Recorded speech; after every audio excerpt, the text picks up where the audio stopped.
cords are all tangled.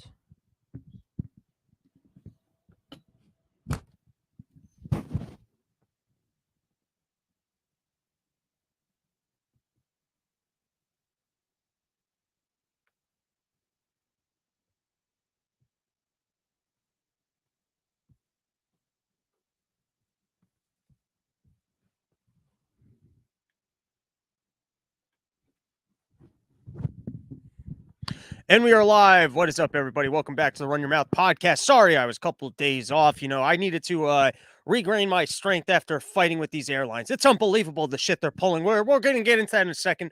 Before I start putting people on blast, before I start getting all worked up, I would like to thank the Top Lobster family for inviting summer porch tour into their home, curing my AIDS, cooking us some gator. Man, we had a good old time out there with the Tower Fire Pod, and that will be probably the second half of this podcast, or I'll put it out independently.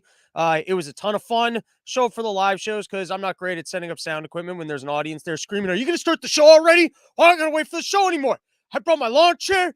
I brought my whole family, and you're just going to make me watch you set up?" That's what people yell at you at these events. And I try and be like, my God, have I really cultivated an audience of people that all sound and yell exactly like me? And apparently I have. Sometimes you don't want to meet your people, except everyone was actually very lovely. And thank you to Top Lobster. And all right, we're gonna get into the show. I'm not gonna just do a whole episode of plugs. That would be craziness. But the California show, the LA extravaganza, is turning out to really be something. So that's going to be at Brian from Lions of Liberty. That's coming up. That's 2 weeks out. And Steven, our resident non-scientist, you wouldn't believe the stuff he's figured out in regards to COVID. He actually knows how to cure other people that got AIDS because they took the vaccine. That's how good of a scientist, non-scientist, that Steven is. No, I mean, we've done some real muck cracking. We're digging through these reports to show up. We're going to be doing a live stand-up show. Me and Brian are going to be podcasting. We got Steven. He's going to be showing up. He's going to be giving a whole presentation. And I don't know, maybe other things will happen. All right, let's get into news. I've been away for a couple days, and there are some news topics I would like to cover. But before we get into real news topics, I did have to fly. I did have to deal with Delta. Usually Delta's pretty good. This time they're a bunch of fucking douchebags. And so first topic of the day is the airplane scandal feeding you bad cookies. Can we return to a time when cookies are something that you look forward to? I mean, here they are. They're coming down the aisleway. They're waking you up. They're going, "We know that you haven't slept in a couple days, but here, I got a snack cart. Even though this plane's only 3 hours and you only slept 1 hour last night, and you're trying to catch 3 hours of rest so that when you show up to JFK 2 days later than expected and there's nothing but traffic because we took away your flights that you had booked." I'm getting ahead of myself. I'm trying to talk about the cookies. I'm not trying to talk about what Delta did to me while I was just trying to adventure home after days of doing gigs. But what's with the pissed off cookies? You guys fans? I'll take a cookie poll. I feel like when I was quarantining by my parents' house and I'm drinking late at night and I'm trying to find snacks. I mean, I went through my mother's cabinets like a rodent, and I found those bust off cookies, and I never had no bust off cookies. And then in that instance, I was in love with the Biscoff cookies. And she even had the cookie butter. So I saw that and the cookie butter. I think I ate the whole pack of it. I was like sandwiching the cookie butter with the Biscoffs. That was a good old time. But now when I get on planes, firstly, the cookie's all crumbly. Doesn't even make sense. Doesn't you want crumbs all over this airplane? And then the thing tastes like it's already like an overburnt tea cookie. What are the Biscoff people doing? Are they giving do they have an airline deal where they're giving the airplanes free cookies? They're trying to get us all hooked on their Biscoffs. Can we get some cookie variety here? And how is it that what's the collusion amongst every single airline? Did every single airline realize hey, that airline's got the Biscoff cookies, so we're going to need the Biscoff cookies. Otherwise, everyone's going to be flying JetBlue. We can't have everyone flying JetBlue. It's like they're all that's how deep the level of collusions go between these airlines, that they're all in on the Biscoffs. Or what do the Biscoffs have on all the airlines that all the airlines secured some lifelong cookie contract with these people? Also, I want to start a new podcast. I'm going to need a U.S. senator to join me in this podcast because I'm going to point out. I'm thinking I've learned my lesson about advanced planning. I'm at home. I'm taking Adderall. I'm trying to figure out flights and dates. There's a lot of variables here. What flight can I afford? What flight's got an aisle seat? Which airline has both good and flights out? How do I avoid New York City traffic times without having to wake up at 5 a.m? Flying in at night. I like flying at night because, your day's over like 7 or 8 p.m. You have a drink on the flight, you get home, you drive home, you take a drink, you wake up the next day, you didn't ruin a whole day. Because any other circumstance, you're going to have to deal with something on that flight that's going to ruin your day. And then you want to drink, but like you can't be drinking when you're flying in the morning. That doesn't make sense. Dude, I had like this overly Italian guy sitting next to me in the middle seat. Probably never been on an airplane his whole like he kept like talking to me like I was his friend, but at the same time trying to sit in my seat.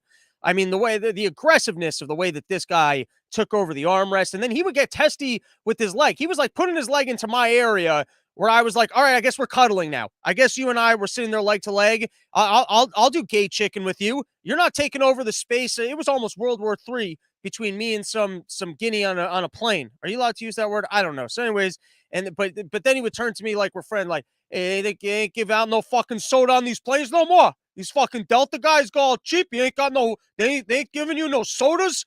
And then I love this when he gets off the plane, he called his friend because every time you get off a plane, it takes time to unload. But he couldn't believe all these fucking people with the bag can't even get the bags off.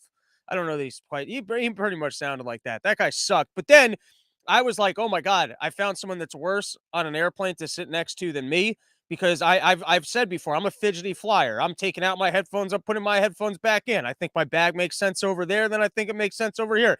Then I decide I want to do some work. I take out my laptop. I decide I don't really want to do some work. I put back away my laptop. I start fidgeting with the television. I go, you know what? I'm going to go use the bathroom. Then I come back from the bathroom. I'm not great. So on this particular flight, I was sitting next to this Italian fella, and he was pretty bad. But then I retook the crown of worst person to sit next to on a flight because on my next flight, I'm sitting next to some dude. And you ever sit next to a dude and you're like, this is how you're successful in life. Before boarding, he's working on a spreadsheet. After boarding, he's back in the spreadsheet. He did more work in the hour I sat next to him than I can do in an entire month. And you're just like learning a lesson in, oh, this is how people are successful in life. If I had this level of focus, like the things that I could accomplish, it was like an incredible sight to be seen. But anyways, so I fall asleep sitting next to this guy, and when I woke up, I mean, I was staring into his eyes like he was my girlfriend, and I was just breathing into his face. Like I've never seen anyone do that on a plane. Where I guess I basically just fell asleep on my side, and so I'm just like looking at him with like tender eyes, like pissed off cookie breath.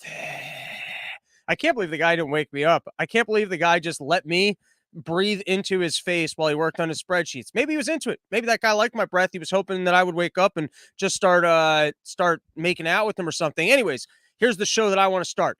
I'm ripping it off from the Big Lebowski. It's called This Aggression Will Not Stand, man. And we're going to do consumer advocacy. And I need a U.S. senator who will do this show with me. Here's the pitch to you. If you're a U.S. senator, so firstly, you're going to get tremendous brownie points with the people because you're doing consumer advocacy. You're actually standing up to them against the Optimums, the airlines, these people that have no respect or care for our human dignity. And so we're going to go onto the internet. We're going to get hundreds of thousands of viewers, and we're going to attack all these companies in a very public forum. And we're going to take calls from people, learn about how airlines and other things have ruined their lives. And then we're going to try and get those CEOs on the phone to find out why they didn't have the respect for their customers to at least address their complaints. We're going to hold everybody accountable.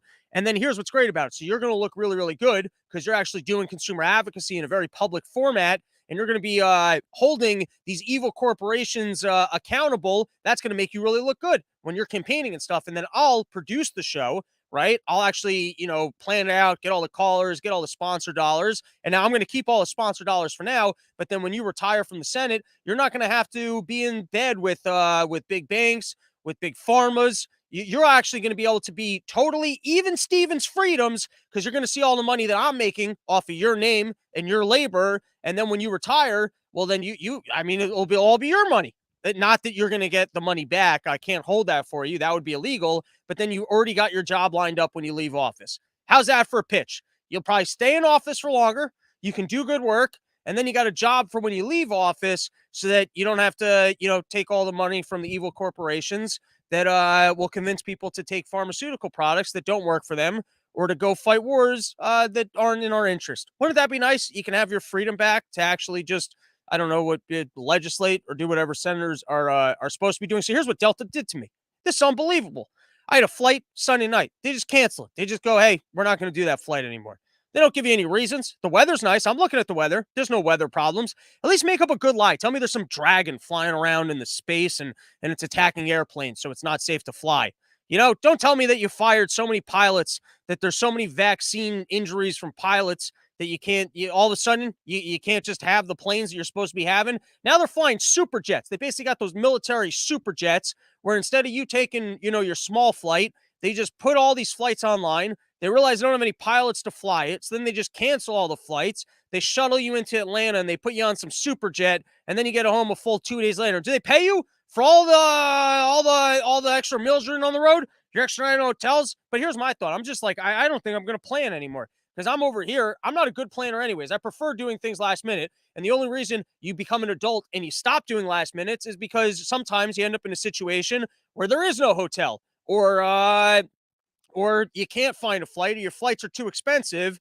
But now what I'm finding is every time I look last minute, like prices are even better because you were last minute. They're actually seem to be punishing the planners and helping the procrastinators, because if you're last minute, it's like things are I'm never in a town and there isn't a single hotel room. I never see that. I never see that much of a discount for having booked in advance. And then when it comes to flights, when I'm looking at them day of, they don't seem to be any more expensive. So what am I doing at home trying to plan out these entire trips, every single logistics that it all makes sense for them to just be stuck in a town for an extra day? I could have bought myself a nicer ticket day of on a different airline. So that's it. I think that's my new thing. I'm not planning anymore.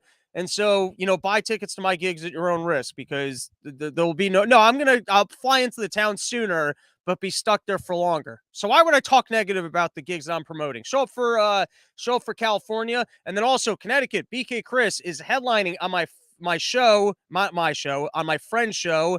Alex, I always forget his last name. It's like Tomalasi, Tamalamalama. I don't know. There's too many letters in there. So you should fix his last name so I can get it right. Anyways, you can follow him on Instagram. His name is Silly Selly. He's putting together a show. BK Chris is headlining. I am on that thing. It's in Connecticut and Middletown. Come hang out for that. And then the big one's California. And then also Childeberg, which is going to be a fucking blast out in the woods. Hopefully some fans show up with mushrooms again. And we're going to do a ceremony to free the world from Fauci. But you're going to have to show up for that one. All right, what else did I have on my news topics? This has been mostly nonsense so far. I got other things on my sheet here. How we can heal the nation with segregation, separating the sheep still en masse from the non-government masochists. I couldn't believe when I was in the airport how many people are willing to just subjugate them to government nonsense, that daddy punished me. They like having a feeling of that there's a big government upon them. And as long as they listen to every directive, they're a moral human being. And the more pain they are by the instructions of government, the more moral they can feel. It's like a masochist. They just love it. They love being spanked around, called a loser, having government spit in their mouths. It just makes them feel better about the life that they're living. And so here, people like that, I feel like that's the good dividing line. Let's have full separation. Let's make that the dividing line. Can you think of a better dividing line of, the groups of people in this country of who can and can't get along? Like, if you're still wearing a mask, you probably like killing babies. You probably think, Biden was our best option, that Russia is still, peeing on Donald Trump, that, government should be spending more money. Kids should be getting gender swaps while they're in school. You do it early because it's easier, and then maybe they grow out of it. They get their parts changed back. I don't know what other core beliefs these people hold on to. Oh yeah, the climate. The climate's changing before our very eyes, and if we don't immediately intervene, so let's just separate. That's a really good marker. The people that want to self-subjugate themselves to government nonsense so that they can feel better because they are mentally ill. So those people can have some states. The rest of us can have other states, and then everyone can be happy. Those guys can do as many ESG score investments and live in poverty and destitution while, Biden marches us towards nuclear war and starvation from lack of supplies. And then the rest of us will live pretty good. We'll make nonsense jokes. We'll call each other a bunch of queefs. And they'll be like, hey, that's offensive. You can't use that language. And we'll be like, yeah, well, at least we're not starving to death. And I feel like find me a better dividing line than that for fixing the country. All right, what else do I have on my list on topic? Why God doesn't mind abortions, but would prefer more of a ritual baby slaughter to pills and vacuums. All right, we're going to be covering that one later. Are the scientists behind the COVID-19 release working on getting us raped by aliens? That one's a real one. I know you think sometimes these are just total nonsense. That one's a real one. I'm going to be covering that story shortly. How to not lose an entire workday watching the trial of two wealthy actors you don't give a shit about. Has that happened to anybody else? You're out here, you're trying to read the news, and then you see some headline about the Amber Heards and the Johnny Depps. I don't really care about either of them. I mean, Johnny, like, sure, the first Pirates of the Caribbean was cool. Other than that, I don't know. What was the last really great Johnny Depp movie? I don't really care. I don't care if Johnny Depp's never in another movie.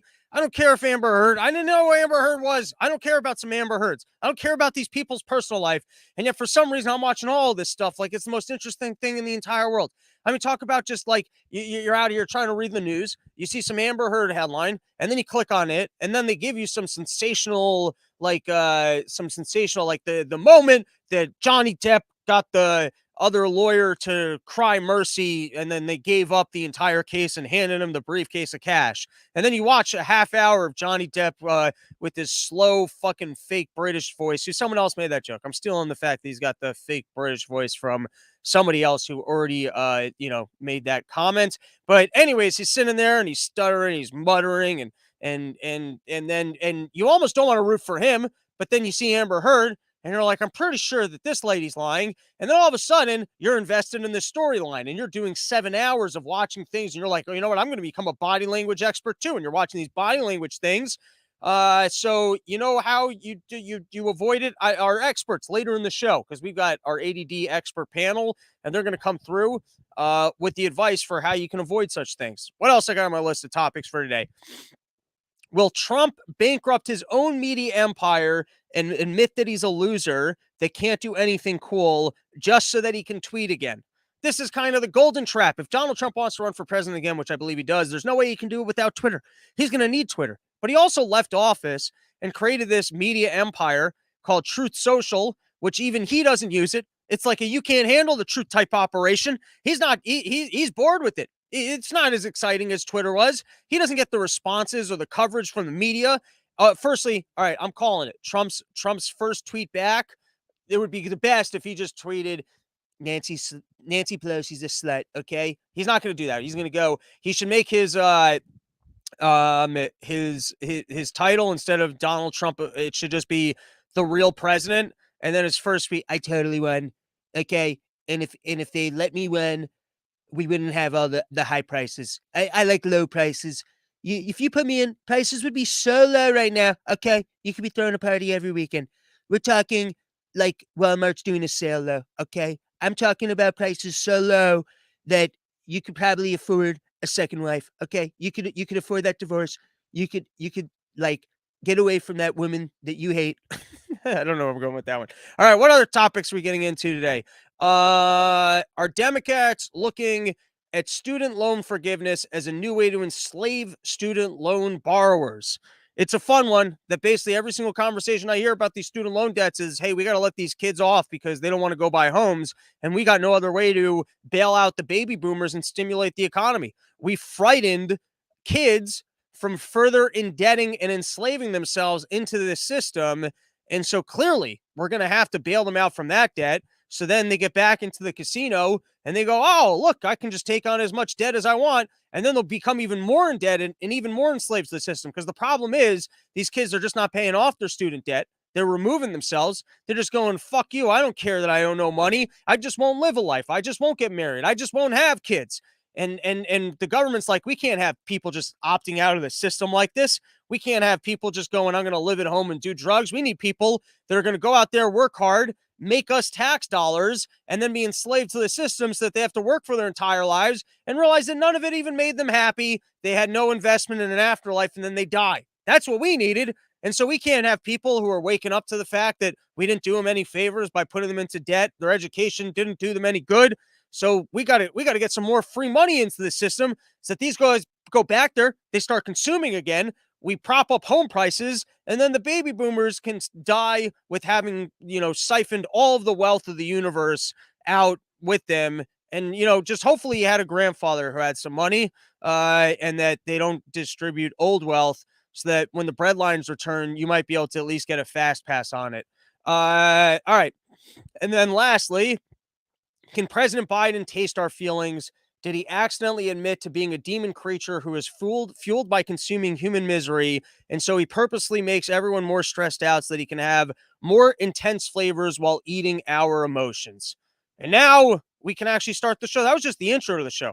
I know that was like, you're like thinking, oh my God, was that the whole podcast? No, we haven't even started the podcast. That was just the preliminary ideas that we're going to be exploring later on. You know how much more time we're going to be spending talking about Biscoff cookies? You think those were all my Biscoff cookies thoughts? I got so many more thoughts about these flaky, crappy cookies. All right, let's take a couple comments.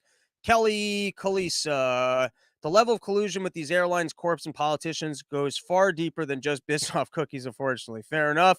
Although, obviously, you know that. I didn't know that. I didn't know that, so I appreciate you pointing it out for me. All right, what else we got here? Oh yeah, I was talking about that you got scientists. They worked in labs. They came up with coronaviruses. They send them out here. They collude with the China so that they can pretend like we're all going to die of a virus, shut down our government, ruin supply lines, make big pharma rich. And we got to put an end to all science because, they keep pretending like they're helping us, but these scientists, they're working on nutty shit. You even got that smart guy beeping in wheelchairs, and he's using all those beeping powers to let us know, don't make broadcast to space. He goes, don't you broadcast to space, you're letting more intelligent things know that we exist, that they can come here and steal our resources. Because you know what we've done to every single species on our planet? We've stolen their resources. We eat the cows, we kill the chickens, we farm the grass. That's what we do because that's what we want to do to survive. And you think a more intelligent creature is not going to come here and do the same thing? You think they're just going to come down here and go, oh yeah, we can cure and just, solve all your problems for you. He goes, you're mistaken. That's not the way it's going to play out. And so not only do you have scientists blasting, all sorts of shit into space, you got these particular scientists. Here's the headline. NASA wants to send nudes to space in order to attract aliens. Well, you trying to get us raped? Send math up to space. If there's any chance of attracting the smart aliens that maybe just want to come out here, nerd out with us and solve some problems, just start sending up like puzzles and math and physics. You send up nudes, you're going to end up with these fucking frat boy, homeboy aliens. You go, hey, look, there should be a big sign up in space that just says, there are no holes on this planet. Organs, and then there should be a big arrow going, organs and buttholes that way. And then it points to like Mars. And then they show up and I don't really, and they're like, there's nothing even fucking on this planet. And they go, I think that Earth planet tricked us. And then they show up even madder. But then we've got another sign that says GPS directions to the planet with buttholes that you can rape that way. And then it goes really deep into the universe. But these people, they've got supersonic ships, so like they can get there really fast. And then by then, they show up to some planet, they get bored, and they go to other places. And here it is. Here's the drawings that they're sending up to space, letting them know what humans look like, our DNA patterns, waving, just going, hi, can you take my organs and rape my butthole? Just hey, welcome to Earth. We've got holes for your alien dicks and organs that you guys can eat, and resources that you can steal. Porch tour is in session. I feel like I've already plugged this. I was planning on plugging it now. I plugged it earlier. And I got dates. I just have to sit down, except I don't want to plan anymore. But I got to put up the Eventbrite links for you, and I'll just won't book flights. And then it'll be easier for me to put the Eventbrites up because now I don't have to plan as much. I just day of show up to an airport. Do they have one line for people that won't plan, like a not planning section where you just go, hi, like old school, like showing up. Hi, can I buy a ticket? Or can you walk up to every single airport counter and then have a conversation? That's how you take your power back. You show up with the suit, briefcase, suspenders, slap down the briefcase and go, all right, I'm here to negotiate a ticket price. You give me the best thing you want, or I'm going to go wait in that line over there. And then, maybe they know that you mean business and they start actually giving you good prices. Because I doubt they're going to stand there right in front of you and go, I get you on this flight for $200, but in about 10 minutes, we're going to cancel it. And then you're going to have to take that same plane tomorrow. And we won't be giving you any money for your room or for the fact that it's going to be a longer, more annoying flight. All right, here we go. Biden, our noble leader. Inflation might be getting out of control. We might be having issues with supply lines, with the fact that Putin's dying, and he might want to, let's send at least one nuclear missile before he dies. If he was going to nuke one thing, what do you think it would be? Washington? Ukraine's. I mean, if the guy's on the verge of death, just, spent his whole life, never nuked nothing. He's like, I've been a world leader for too long to not at least nuke something. It's something. So like a mini nuke, maybe just Antarctica. Just maybe if you nuked Antarctica, you'd end up dissolving too much ice, and then we would all die. I don't know how these things work.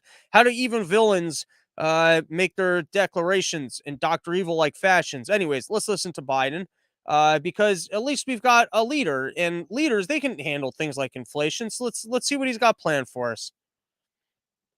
I know you got to be frustrated. I know. I can taste it. Frustrated by high prices, by I got to pull that back. Look, I know you got to be frustrated. I know. I can taste it. Frustrated by high prices, by gridlock in Congress, by the time it takes to get anything done. Believe me, I understand the frustration. But the fact is, congressional Republicans, not all of them, but the mega Republicans, are counting on you to be as frustrated by the pace of progress, which they've done everything they can to slow down, that will hand power over to them and so they can enact their extreme agenda. Look at their agenda. We'll put up on a webpage somewhere, I think I can do this, the Scott plan. It's in writing. We need a government. The guy doesn't know, not only can he's capable of solving inflation, but he's not sure if he can get information up on a website. Also, what kind of acid thing is that where you can taste our feelings? I can taste your misery. It's a little salty. Government focused on what families actually need. So I urge all Americans to think about the path I've laid forward. We're going to have to do more beyond what I laid forward. But then think about the Republicans in Congress are actually proposing. Which path is right for you and for your family, and quite frankly, for America? Let's build on the extraordinary process and progress we've made instead of tearing it down. Let's focus on what matters. This really matters to average Americans. All right, so we got him stuttering, mumbling, not making a whole lot of sense. Did I watch the entire 22 minutes? No, because how can you possibly make your way through 22 minutes of that without being more confused? So the big criticism everyone's saying is that he's just trying to blame the Republicans. He's taking no responsibility. He doesn't truly have a plan for how to deal with this inflation that even he's willing to admit. This is the important stuff. This is the thing that people care about. So this, I thought, was the best response from the Republicans. I enjoyed it, so I will play it for you. It's from Rick Scott. In Joe Biden's economy, we have 8.5% inflation, which is a 40-year high. We've got the highest gas prices in the history of the country. We've got a labor participation rate that's low. We've got inflation that's going way faster than wage growth. We've got a GDP that's declining. Now we've got mortgage rates that are significantly up just this year. Joe Biden gave a talk this morning, blamed everybody else on inflation. He took no responsibility and has no plan. I think what all Floridians know is this president has no ability to deal with inflation. In the private sector, when you have a CEO that doesn't have the ability to deal with something, they resign. They go on and do something else. Joe Biden ought to do the exact same thing, and that's the only way we're ever going to get inflation under control in this country. I like that. I like that argument. You want to be in charge and you're saying you don't got no solutions? Well, then maybe you should hand it over to somebody that can. I appreciated that. And then here we've got a couple more videos I'm going to play for you guys. Recent stuff. I did my homework. All right, let's talk about ESG scores, and then we're going to close out the episode. And then you guys can check out the live one from Lady Lake, which might be its own release. I haven't decided yet. But here we go. S&P hits U.S. states with politicized credit scores. This is an opinion piece from the Wall Street Journal. The rating agency seeks to penalize fossil fuel producers. Its ESG push is unlikely to end there. Here's a couple paragraphs I want to highlight from this article. The minds behind S&P's ESG metrics seem to believe that a transition to green energy is inevitable and therefore punish states that produce traditional energy for climate transition risk. But no one really knows what this climate transition will look like. There are no widely accepted, economically viable alternatives to fossil fuels in the market. No one knows where they'll come from and what they'll be or when they'll arrive. ESG metrics falsely certainty make ESG metrics false certainty about future events and consequent inability to keep with anticipated current events causes capital to be misallocated. They create bubbles in favored industries while starving others that could be profitable. The solutions to our most difficult challenges, such as climate change, can come only through innovation. Foisting rigid ESG factors onto the market discourages innovation by mandating conformity, penalizing creativity, and punishing the industry with the greatest incentive to find alternatives, the energy sector. Fracking has reduced U.S. carbon emissions immensely, but it could cost you under S&P's ESG metrics. So here you have ESG rating scores even coming to estates near you. Even your local state government is not going to get away from the big banks who are trying to push a socialist movement to ensure that they've got control over critical assets while this economy falls apart. And so on that note, I've got another video of Janet Yellen basically talking. She doesn't use the word ESG, but she's talking about the exact same agenda. She's talking about the exact same racket. And so first they start off, I don't agree with the senator because they're talking about stable coins. And it could be, by the way, I saw an article today. Someone told me about this a while ago.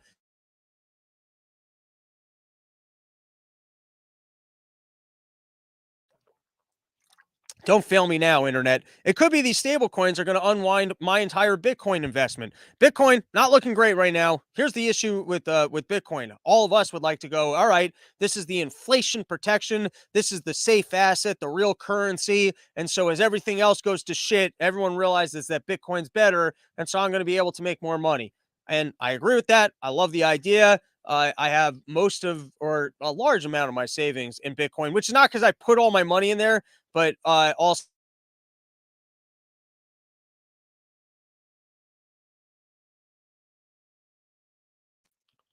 fucking internet. This is why I need a senator on my team with my new show. This aggression will not stand, man.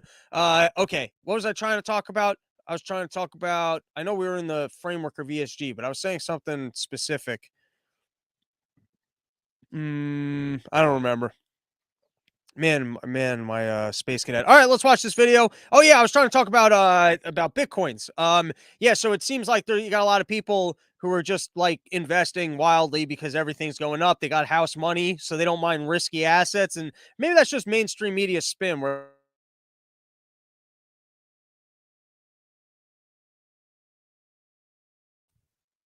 if we freeze again, I might stop and restart the stream. But anyways, so you got these ESG scores. I wasn't talking ESG. I was trying to talk Bitcoin. You got all, maybe it's the mainstream media spin, where the mainstream media is trying to declare it to be a risky asset.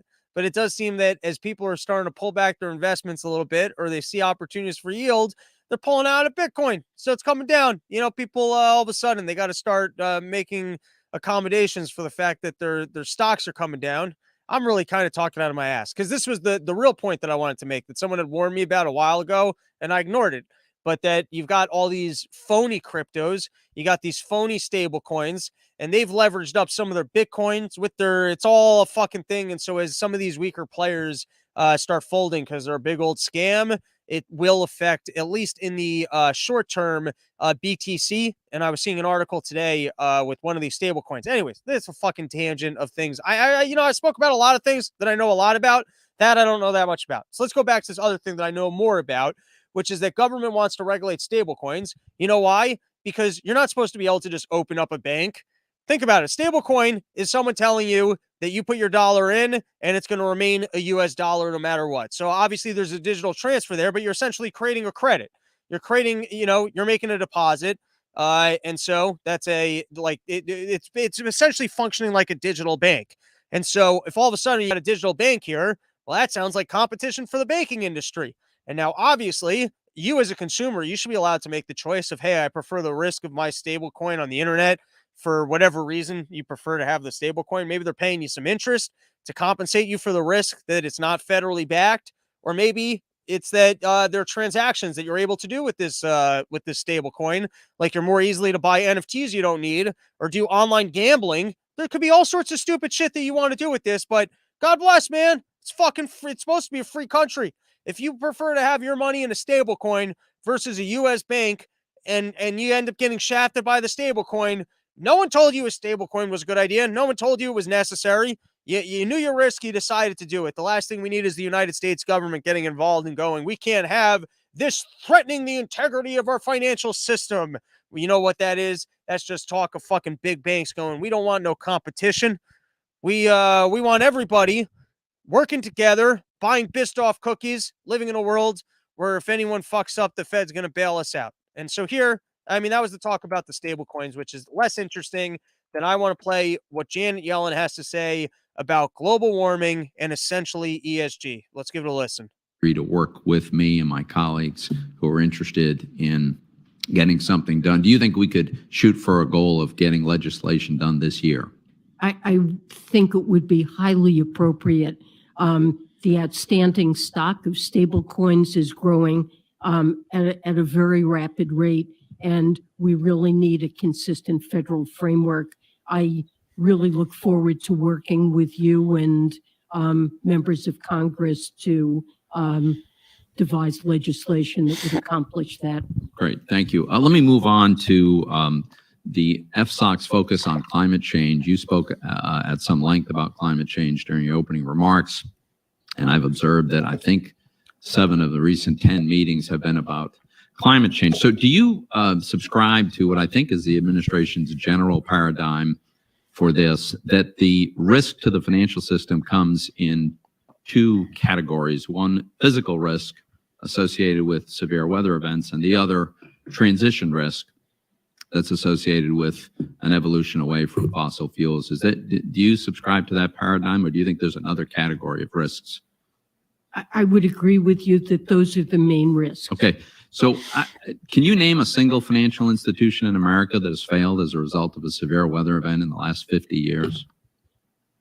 I'm not aware of. So I don't think there has been one. And every single year we have blizzards, we have hurricanes, we have wildfires, and sometimes they're horrendous. And some of them have been recent. But we've never had a single financial institution fail, much less the entire financial system. So I think it's pretty clear, and actually I think Chairman Powell acknowledged, there's really no physical risk that's even remotely imminent. So then that brings us to the transition risk. Well, I suspect that over time we're going to have a transition away from fossil fuels to other forms of energy. It certainly looks like that's going to take quite a while.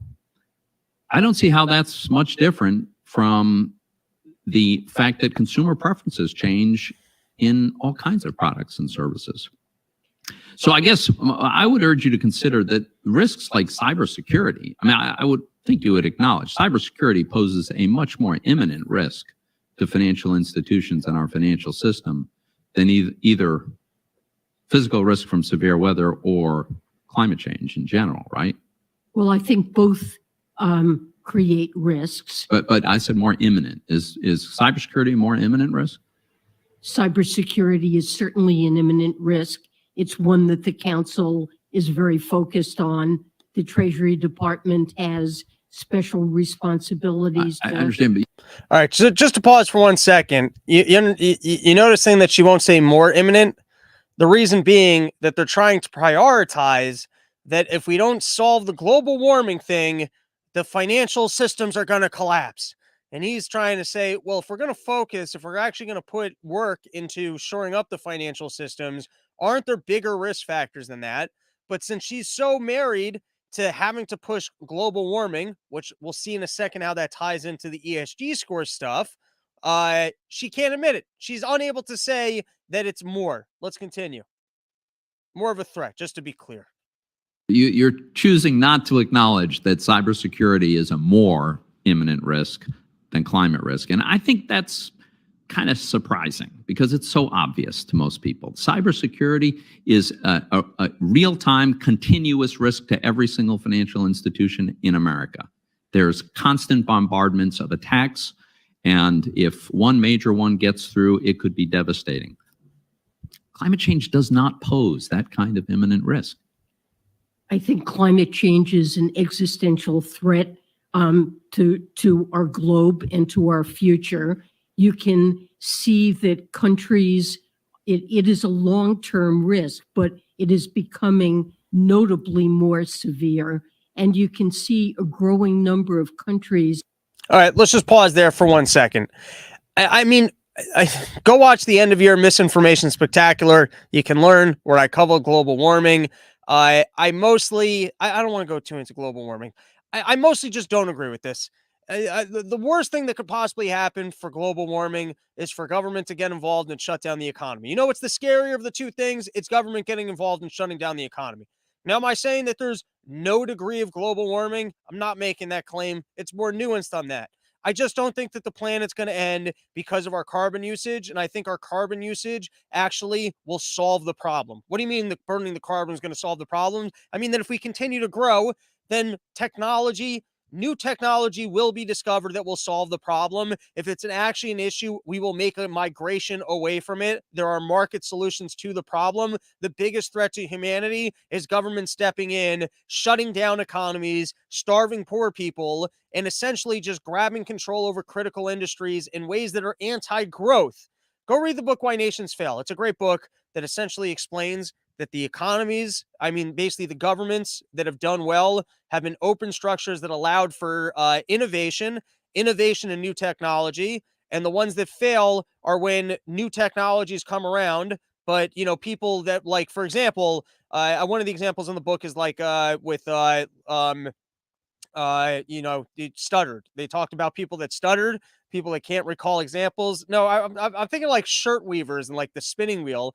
They had people that were making a decent living, and so they didn't want to embrace, like, those countries. They had protectionism. They didn't want to embrace those new technologies, and so they ended up not like growing. They ended up like the wealth is created when all of a sudden you can have resources in your life that, like, you don't have to go fucking make bread for yourself for an entire day because factory farming comes around. And then all of a sudden they just manage to get massive amounts of bread into every store for, what's a loaf of bread, $2 or $3, so that you don't have to starve to death, so you don't have to spend your entire day on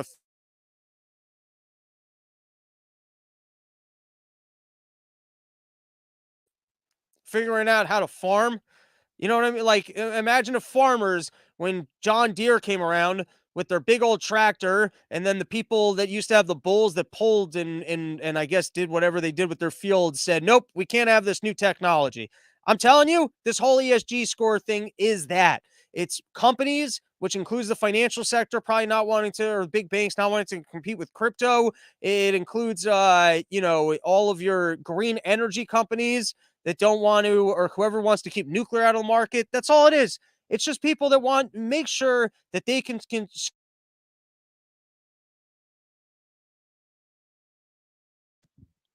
of economic growth and all of us having more. And now here, so you've got people in the bowels of our government making important decisions that believe that we are all going to die unless we start taking global warming seriously, which really is something that we should probably vote on, or something that at least, like,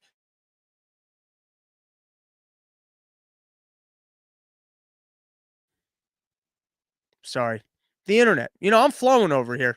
I'm putting out the details, and you guys are sitting there and you're like, I don't want to hear about your internet problems. That's not my problem. I'm just trying to listen to a good show, figure out the internet problems. And you know what? You're right.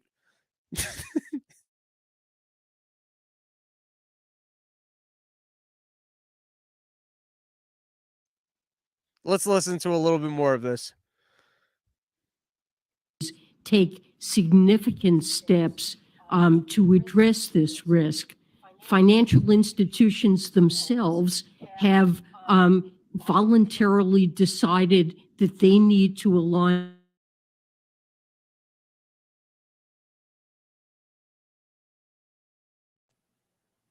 of net zero by 2050. And that's really in the absence of any requirement that they do so. I do believe that transition risks are very real as more and more countries adopt frameworks that are meaningful to address climate change. We could see significant changes in asset valuations that pose risk to financial institutions.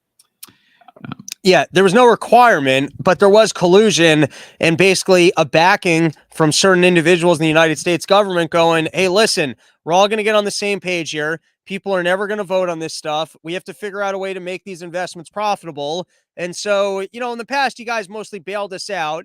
And so this time what we're going to do is have you guys create legislation, and we're going to work in tandem so that anyone who would be competing with us cannot secure funding. We're going to leverage the wealth of retirees who have actually earned their income, and we're going to use the power of other people's money to put it into non-profitable investments that are anti-growth so that we can secure our little slice of pie and make sure that our bullshit is profitable because the free market doesn't want it and it's anti-growth. There's one guy who's had a very good handle on all this. I don't know his name but I read his book. His book was called Woke Inc. I recommend it. I've reached out to him a couple times to get him on the show, but you know, he's a wealthy guy and he actually does real media stuff. So he ignored me, which I don't fault him. He's got bigger things than jamming it up with me in my living room. But I was joking online. I actually hit up Clint, who said it wouldn't work, but I said we should create the ESG short fund. Let's start shorting. Let's try and do like what the Wall Street bet guys did.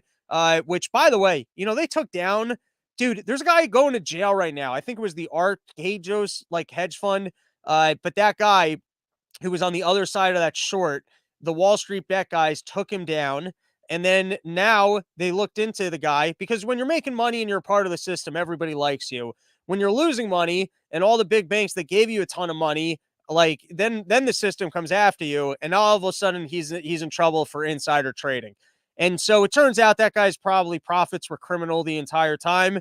The banks that were giving him money, they were probably, you know, I mean, they're not in on the criminality and that they sit there and they find out all the inside scoop that he's doing, but they just say, hey, this guy's making money. And so he's one of us. So we're going to give him money. And then he lost all the money. And then all of a sudden he's not like one of them. And you know why he lost the money? Because Wall Street bets and the power of the individual investors who were like, you know what? We're going to fucking screw over these short players. And then even then the system had to step in with Robinhood, shutting down trading to try and get the back of the big banks. So anyways, I was thinking, let's figure out they're long on all his bullshit. I mean, how many green energy companies that the government invested in went under? So it should be a fund that specifically tracks things that can't possibly be profitable outside of government funding. And then, you know, we short them out of existence. Or alternatively, we create the actually for-profit industrial fund where we try and, you know, fundraise things that are pro-economic growth. So you want to open up a coal mine?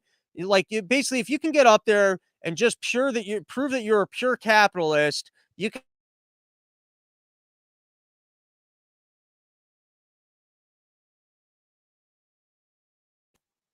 So I was just ranting and yelling. I wasn't even ranting and yelling. I was just tweeting about this, and then I came across this video where I think his name's Vivek Ramsey. I don't know. We'll find out. Why do you think that these four firms, which you think control the market effectively, all have the exact same view? Isn't that a result to some degree of what they must think the customer wants? You would think that if the customer didn't want this, they would be doing something else. Yeah, well, so there's two reasons why. I mean, I think one is we live in a very intermediated, non-transparent financial system where most everyday clients, the firefighters, the nurses, the doctors, the entrepreneurs, business owners, whose money is actually being invested by their intermediaries, they don't know that their money actually ends up in the hands of three asset managers that vote their shares and advocate on their behalf in ways that they disagree with. So I think the non-transparency is a big part of it. And you say the market should fix this. I agree with you. That's why I think we're bringing a market solution to bear that actually gives those consumers an added choice. Now, there's a deeper reason, and I talk about this in my book. I think some of this dates back to the 2008 financial crisis, where after the 2008 crisis, there was a new demand of American capitalism in this country. Occupy Wall Street was on Wall Street's doorstep, and there were certain opportunists who spotted that moment and said, we're going to jump on that and build a business with this new vision of ESG-centered stakeholder capitalism. Congrats to BlackRock. They were one of those firms. They built a business over the last 10 years on the back of that philosophy.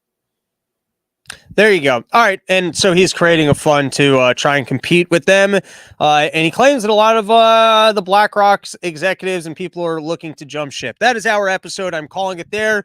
For those of you who are frustrated by the internet blackouts while I was doing this show, YoKratom.com, home of the $60 a kilo. Should have probably plugged them earlier in the episode, but we plug them all the time. We're good friends. I'm going to start showing up with some Deltas for the live events because I have absolutely fallen in love with Delta 8 vape pens. I'm too much of a lightweight to be eating those gummies, but maybe you guys are. I want to do a thing. I'll give a gummy to a guy at the beginning of the show, and then we can check in on him at the end of the show, and he can report in on if he's talking to aliens or not.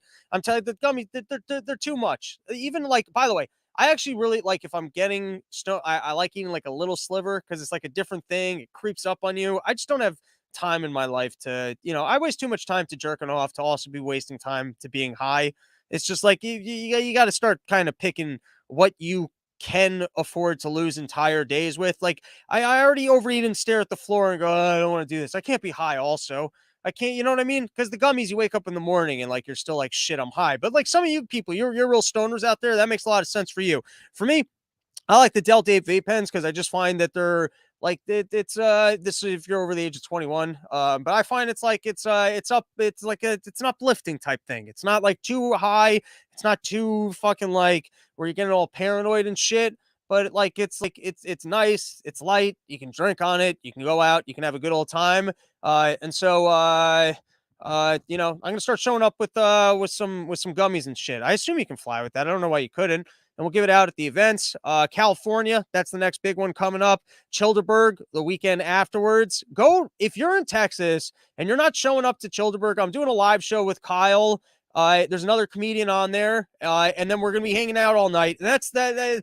Listen, I'm not trying to pitch against my own gigs. Summer Porch Store is a great hang. Childerberg brings it to a next fucking level. Out in the woods, campfire. We're going to do a ceremony to try and rid the world of the evil demon Fauci creature. Hang out with the Timeline Earth guys. Last year, I did a cooler inspection of Scott Horton's meat cooler to make sure that he was eating good sandwiches. He had marble rye bread. He had good mustard. I approved. I had to make sure that before you have an anti-war person out there, that guy's eating pretty good. So I did a cooler inspection. What else is coming up?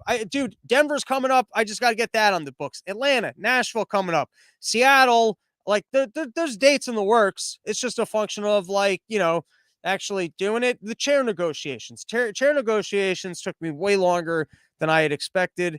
And all right, that's our episode. Gonna have this one out shortly. Thanks for hanging out with me. Go jerk off.